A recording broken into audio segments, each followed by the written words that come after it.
Sorry for being so persistent and insisting. I'm now going to present to you a different objective inside within the same project, but also looking to the past. And in this case, our objectives in the research are to link or to find the links between fire history and the evolution of rural landscapes.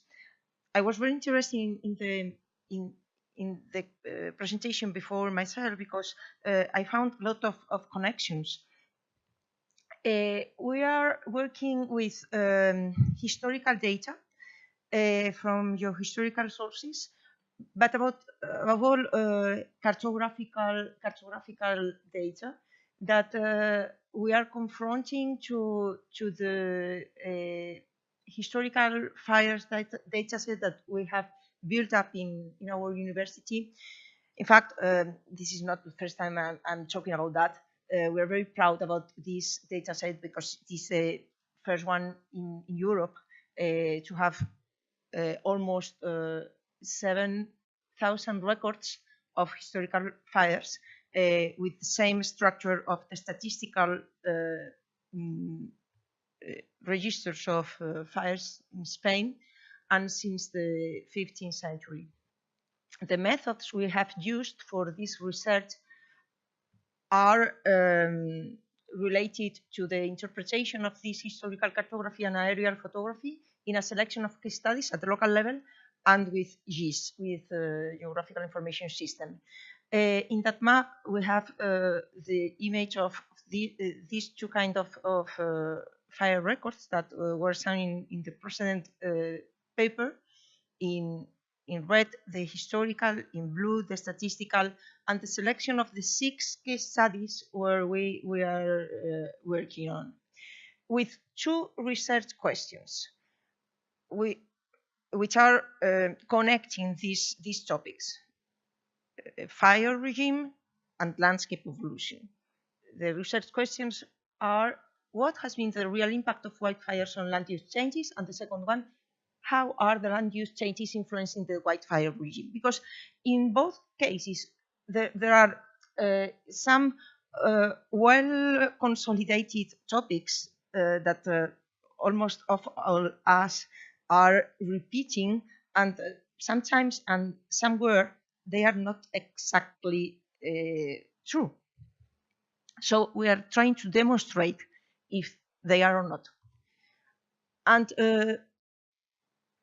let me show you very quickly the data and the methods we have used. First of all, the planimetrics from the 19th century. We have obtained it from the National Geographic Institute. They are available online. You can download all these planimetrics, but the difficult question is to work with that, because you have to digitalize all these land uses. You have to, those data are provided at the municipality level. Not all the municipalities are available. You have to build up the mosaic. You have to converge all these original land uses in conventional land use classes in order to compare it, to manage it. And we have used for that the reference of Corinne Lancover. Once again, we are trying to use and to convert the historical data in the actual models or classifications in order to make comparisons in time and in space.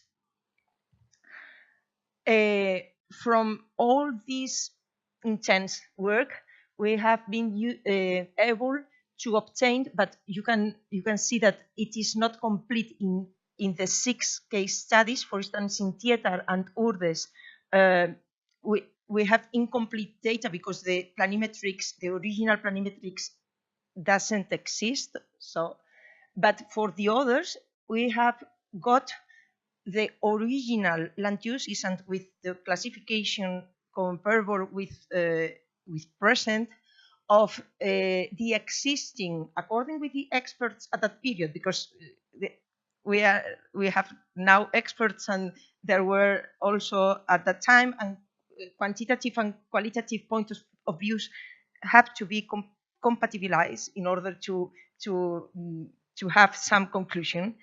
But we have the land uses at that period. Then we have been working with the American flight of the middle of 20th century.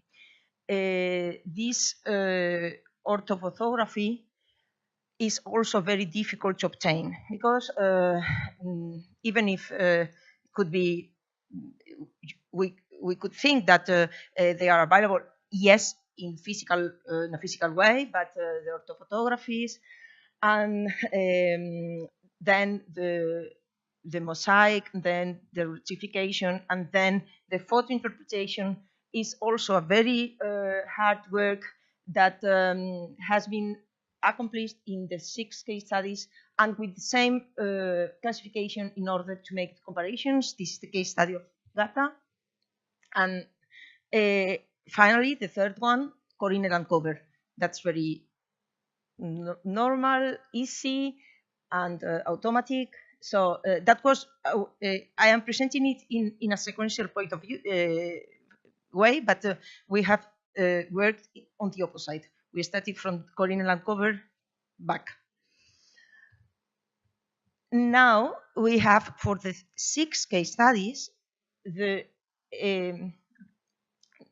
static situation of land use and land cover at the end of the 19th century, middle of 20, and beginning of 21st century. This is quite interesting because we have 3 points that are changing the trends, situations, the dynamics. So if now we can compare, and we have done it, if we can compare that evolution with the fire regime evolution, with the historical records, we can arrive to some conclusion, or at least to some hypothesis.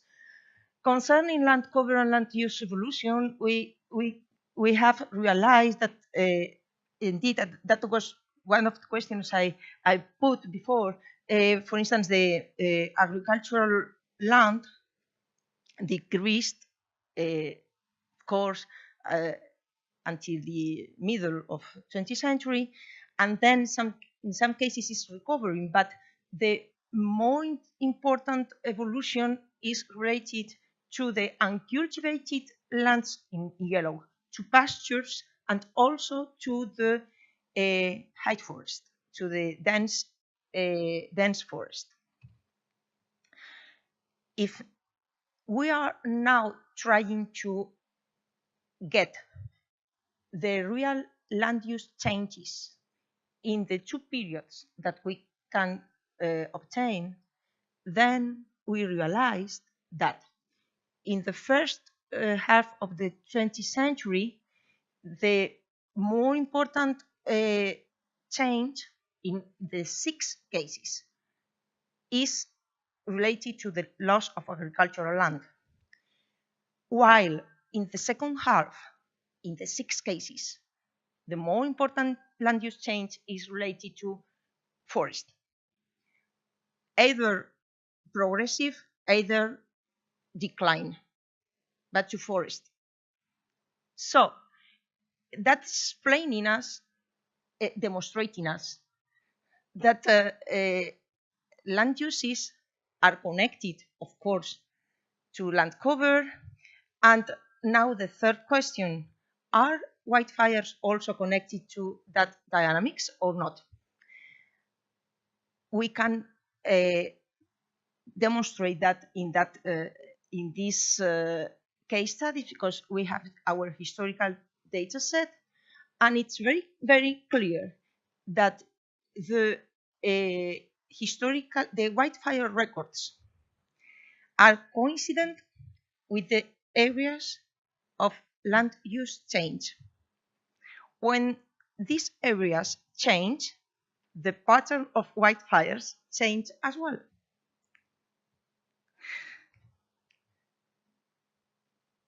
That could be a very simple conclusion, and we need some evidence, we need some basis to explain or to understand, like Marc Castelnau said before, to understand why and how is occurring that dynamic. And if we look at population evolution, we realize that not all these 6 case studies are evolving the same way in the 2 periods. I cannot show you and commenting the differences in a sequential and comparative way, but we have done it. And also the third factor, essential factor, which is forest management and fire use practices, because it is not at all true, at least in the inner regions of Iberian Peninsula, in the central system mountain range, at least there, it is, I can assure it, it is not absolutely true that fire risk is linked to cattle practices, fire use practices, pastures. It is not true at all. It is on the opposite. The places where pastures are active, where this economy, where these land uses have been maintained and exist, wildfires are less important. There is a fire risk less important than in the other places. We have already all the evidence for say that, at least in the inner regions of Spain. I cannot say that this is true also for the Mediterranean, for the North. No, I'm just talking about because from the geographical and regional and context point of view, I should be very prudent, and I keep in the inner regions of Spain. But it's very evident in this region, this first conclusion, according with the data we are working on. Landscape resilience to wildfires is largely depending on historical fire regime related to land management. I mean, the places where historical fires were very frequent, but not, of course, intense or large. The places where fire use practices were very common. The places where pastures were essential for economy, for local economy, have now more resilient landscapes. And also, historical wildfires have not been a key factor of land use changes at all, at least in the past, in the recent past. For the last 150 years, and in the inner regions of Spain, not at all, not at all. But on the opposite, yes, land use changes have been a driving force of wildfire occurrence and a determining factor of fire regime changes. That's why I was very interested in the former presentation, because if we have this conclusion for the past, that could be a good basis for starting thinking future. And it has been explained one hypothesis and possibility of manage land use changes in order to manage fire regime. We can assure that in past it has been working. That's all. Thank you very much.